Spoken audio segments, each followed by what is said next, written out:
Course competency number 1 is analyze the biopsychosocial variables that influence the quality of life for the aging population.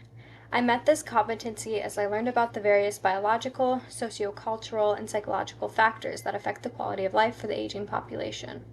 For instance, in our textbook, Adult Development and Aging, Kavanaugh 2024, we learned about the biopsychosocial framework, which provides a clear view regarding how various aspects of an individual's life, such as social support, cognitive changes, physical health, and culture, all influence their overall health and functioning. Course competency number 2 is analyze factors that contribute to the ecology of aging. I met this competency in Module 2 by examining the environmental and cultural factors that shape Mr. Y's experience in the case study that was provided by the Registered Nurses Association of Ontario, 2017. Mr. Y, an older individual diagnosed with early onset Alzheimer's, had previously lived with his wife, who also took on the role as his primary caretaker. Transitioning into the care facility had placed him into an unfamiliar environment surrounded by unfamiliar caretakers, highlighting how these changes affect the ecology of aging and its influence on older adults' well-being and adjustment to change. Course competency number 3 is assess the impact of stereotypes on aging. I met this competency as I learned about the impacts that stereotypes have on the aging population. Many of the stereotypes surrounding the aging population are tied to the belief that older adults are weak and dependent, and as a result, they are treated differently.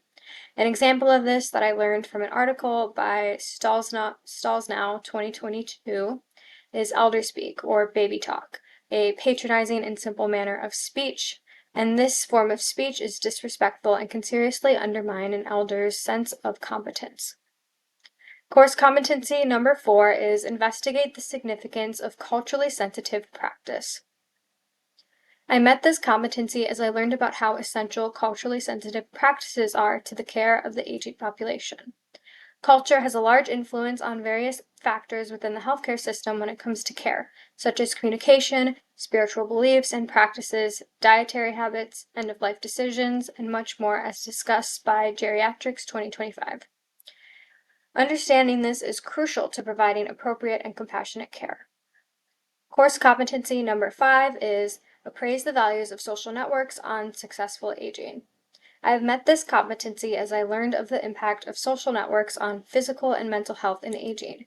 In the TED Talk, Why Social Health is Key to Happiness and Longevity, social scientist Kalam 2014 discusses the importance of social health, connecting it to living happy and long lives, with chronic loneliness showing detrimental effects and being linked to major health risks. Because of this, it is crucial that we support the aging population in forming and maintaining meaningful connections with others. Course competency number 6 is characterize the role of intimacy and sexuality in aging. I have met this competency as I learned about the importance of intimacy and sexuality in the aging population. According to the National Council of Aging 2024, intimacy in the aging population has many physical health benefits. It reduces stress, leads to an increase in healthier behaviors, increased longevity, and it also allows people to connect to others on a deeper level. Course competency number 7 is compare common health issues in older adults versus middle-aged adults. I have met this competency as I learned about the common health issues of older adults and how they differ from those of middle-aged adults.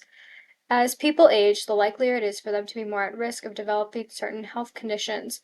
For example, according to the National Council on Aging 2025, 95% of adults over the age of 65 have at least one health condition, with hypertension, high cholesterol, arthritis, and obesity being among the most common. Understanding these differences in health is important for managing the care of older adults.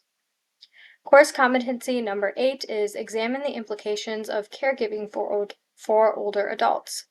I have met this competency as I learned about the many implications of caregiving for the aging population. According to the WUSA 9, 2025, 2/3 of people over the age of 65 will need some form of long-term care at some point in their lives. The role of caregiving for aging adults can be demanding and is often connected to an increased financial strain, emotional stress, and an increased risk of health problems for caretakers. Understanding these challenges is crucial to caring for the aging populations and supporting their caretakers.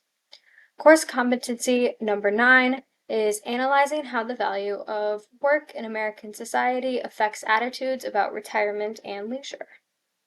I have met this competency as I have learned about how the value of work in America affects attitudes about retirement and leisure.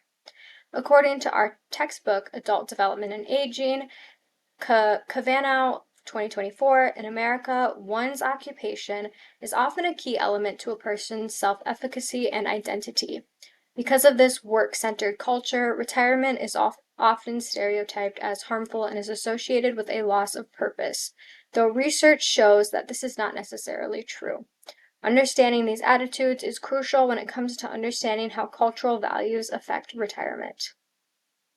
Course competency number 5 is explore the inevitability of death and dying.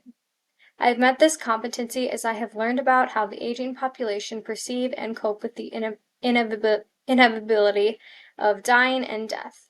Our textbook, Adult Development and Aging, Cavanaugh 2024, noted that the process of coming to terms with death and the actual dying process varies across conditions and the individual. However, research shows that the aging population is typically more understanding of death and they are less anxious about it compared to other age groups. Understanding how the aging population perceives death is critical when it comes to providing compassionate and appropriate care for those nearing the end of their life.